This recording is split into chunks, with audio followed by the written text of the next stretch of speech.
Hi,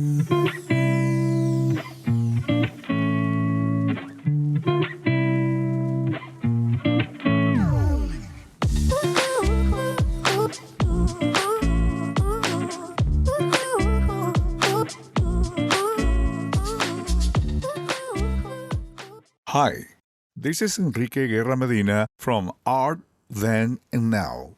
Thank you for joining us today. This podcast is designed to bring you trends, insights, history, works, and biographies of artists around the world, broadcasted from our studio in Lima, Peru.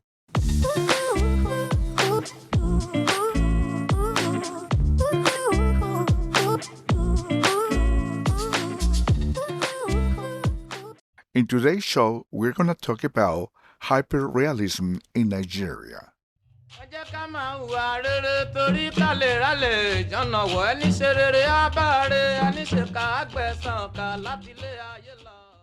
Lagos is one of the 36 states of the federal government of Nigeria. Its name comes from Portuguese and it means lakes. It's a well-known fact that 50% of the population in Nigeria is in the condition of extreme poverty. Lagos is not the exception. Going through the poorest areas of Lagos is like a nightmare. There are thousands of people walking around mixed with motorcycles, cars, and the noisy sound of traffic jams everywhere. It's precisely from the poorest areas of Lagos that a group of youngsters have developed an artistic movement that represents something new and very powerful in the culture of Nigeria. In this artistic movement called hyperrealism, some of them work with pencils, others work with pen, and others with oil painting. It doesn't matter what technique they use, the result is almost the same. A high level of realism that surprises the whole world.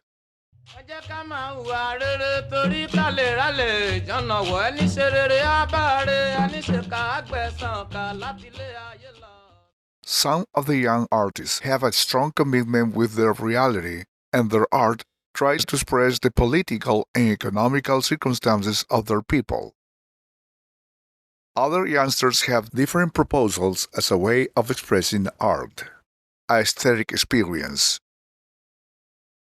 Independently of their social commitment, or just for the searching of the aesthetic experience, these youngsters have become very famous because their unusual techniques give them the ability to transmit culture and traditions. The most popular case is the story of Karim Waris, who was 11 years old when he became famous and had started drawing and painting at the age of 6. Later on, when he started studying at an art academy, somebody in the art school asked him to draw a portrait of Emmanuel Macron, the president of France. When President Macron learned that this little boy had been able to draw a portrait of such quality, this event was broadcasted on television. The boy was introduced to the public and he became very famous. A few days after this event, the governor of Lagos asked the whole family to visit the office of the deputy governor. There, he expressed his admiration for Waris' artwork, and then he offered them an apartment to live and extra money to make business. Waris' parents don't stop expressing their thankfulness for both the governor's help and God's blessings. They had never expected that his son's talent could have changed their entire life. But Waris is not the only one who has developed remarkable skills. Enan Bosoka is specialized in making drawings with pen. He uses a blue pen. With this blue pen, he is able to create marvelous stuff, like, for example, the portrait of a little girl with her head held high. She's looking at something at a distance. The hyperrealism of every single detail is just marvelous.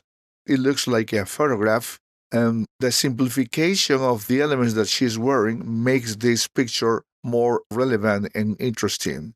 She's wearing, as many women do in Nigeria, some clothes on her head. These clothes are very simplified and give it a special touch to the whole portrait.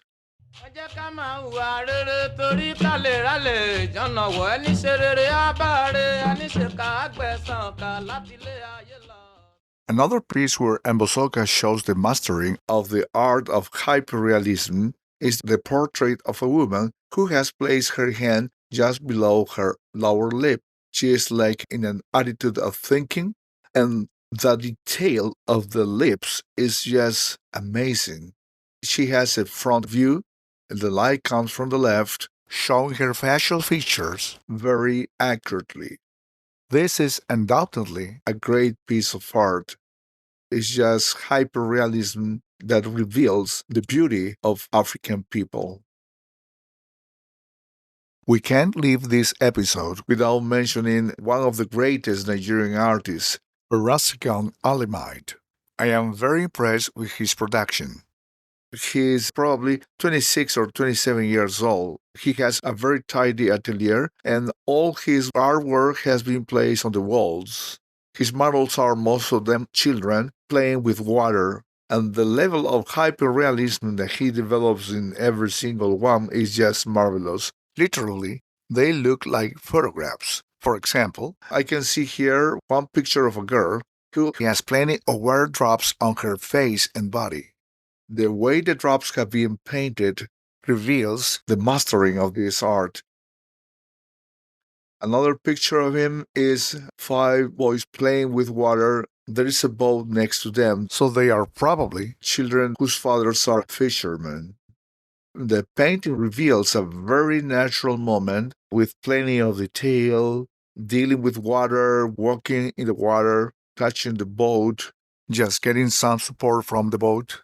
This is a very amazing picture because the kids look like real. It looks like a movie more than a picture.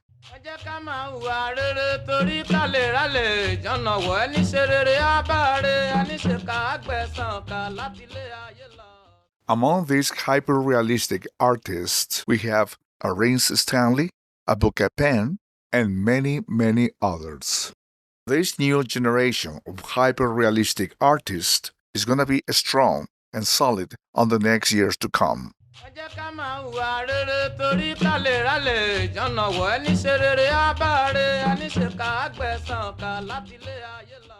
Nigeria is one of the richest countries in Africa, but it has probably one of the highest levels of poverty too.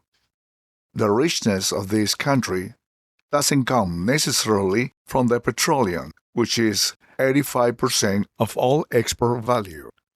But this richness comes from the souls of youngsters like these ones who, with their art, are trying to make a difference.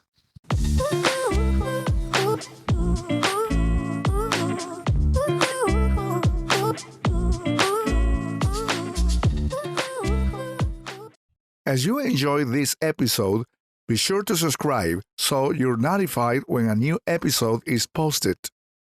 Rate, review, and share this podcast with your friends. Thanks so much for listening, and I hope to build a special connection with you and your sensitivity for the arts. Have a nice day.